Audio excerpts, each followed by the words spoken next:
Kia'lardan elektromobili Evo 6 bu 550 zapas xodi bilan 2021-yilga 22 ming dollarga. Bu Navorochinning Evo 6 akam GT Line komplektatsiyalari bilan mashinani bahaybatligini qarang. Kengligini. Ichida bemalol o'tirib ketasiz. Chunki keng, juda ham yumshoqliklari ham zo'r elektromobillardan biri. Hozir elektromobillar zamonidamiz. Xoling Xitoy elektromobil, xoling koreyskiy Kia Evo 6 ni tavsiya beraman. Narxi qancha jigar?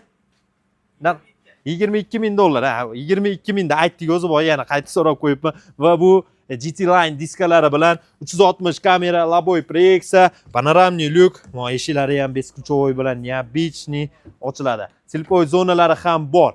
Endi ichini ko'ramiz. Alcantara, обшивка, электрический память сиденья, фирменный акустика, Meridian, Porsche сиденья, Alcantara сиденьяларida. Ya'ni naturalniy Alcantara, черный потолок, lyuklari qaralgan Porsche passajirskiy сиденья, ichki salonlari, multi-rul, elektronniy tablo, 69 ming prebeg, monitor, podsvetkalari bilan gap so'z yo'q.